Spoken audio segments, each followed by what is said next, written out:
నమస్తే. సదా వత్సలే మాతృభూమే. గ్రీకు వీరుడు, ప్రపంచ విజేత ది గ్రేట్ అలెగ్జాండర్ తొక్కేం కాదు, వాణ్ణి చిత్తుగా ఓడించి దేశం దాటించిన పోరు రాజ్య రాజు, 7 అడుగుల 2 అంగుళాల రూపం, క్షత్రియులకు తలమానికం, శత్రువుకు గుండెదడ, భారతదేశపు ముద్దుబిడ్డ ది గ్రేట్ పురుషోత్తముడు.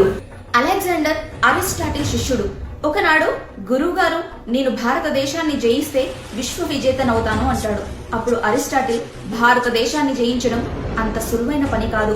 ప్రపంచ దేశాలన్నింటిలోకెల్లా భారతదేశంలోనే నాగరికత అనాదిగా సంతరించుకుని ఉంది అంటాడు.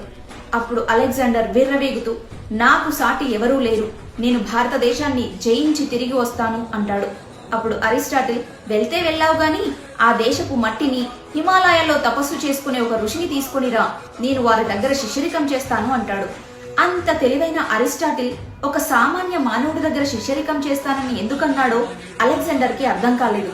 అలెగ్జాండర్ ప్రపంచాన్ని జయించి మన భారతదేశానికి వస్తున్నాడు అనే వార్త మన దేశ రాజులకు అందింది. అప్పట్లో హిందూ కుష్ కింగ్డమ్స్ అన్ని సనాతన ధర్మాన్ని ఆచరించేవి.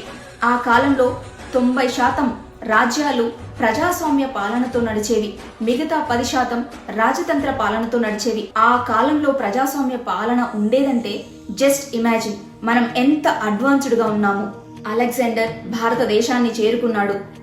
అప్పుడు తక్షశిల రాజు అంబి అలెగ్జాండర్ ని చేరుకొని, నేను మీతో యుద్ధం చెయ్యలేను, నేను మీ పాదదాసుని, నా రాజ్యాన్ని మీ పాదాల దగ్గర ఉంచుతున్నాను, మీ సామంతరాజుగా నేను తక్షశిలను పరిపాలిస్తాను అంటాడు. అలాగే నాకు శత్రువున్నాడు, అతని పేరు పురుషోత్తముడు, అతను పోరు కింగ్డమ్ ని రూల్ చేస్తున్నాడు, అతన్ని ఎలాగైనా ఓడించి అతని రాజ్యాన్ని కూడా నాకు అప్పచెప్తే దాన్ని నేను పరిపాలిస్తాను అని అంటాడు.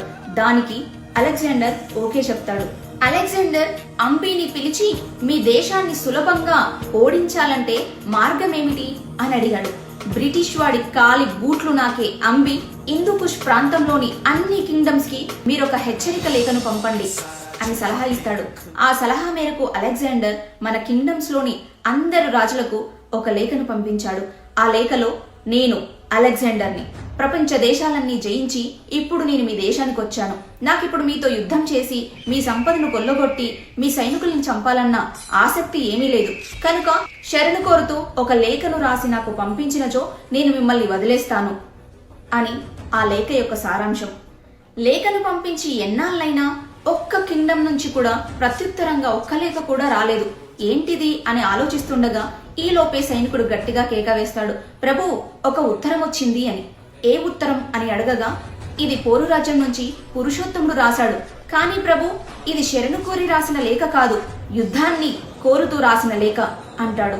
అలెగ్జాండర్ గుండె వణికిపోయింది. ఒకవైపు గుర్రాలతో తన సైన్యంతో అలెగ్జాండర్, మరొక వైపు ఏనుగులు తన సైన్యంతో పురుషోత్తముడు.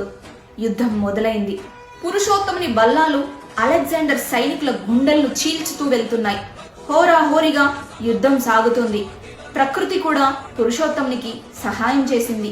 భారీ వర్షం, బురదలో గుర్రాలు నడలేవు గాని ఏనుగులకి నడవడం ఇష్టం కదా. చివరికి అలెగ్జాండర్ ఓడి వెనుదిరిగాడు. చరిత్ర వక్రీకరింపబడింది అనేది పచ్చి నిజం.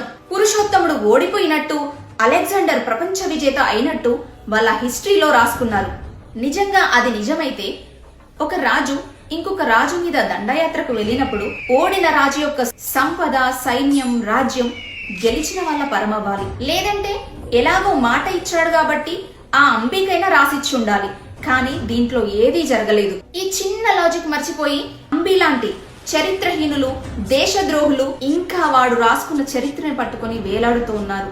మన దేశంలో చిత్తుగా ఓడిపోయిన అలెగ్జాండర్ 15 రోజులు గడవకుండానే ఎలా చనిపోయాడంటే మన దేశంలో వాడిన కత్తులు మామూలు కత్తులు కాదు.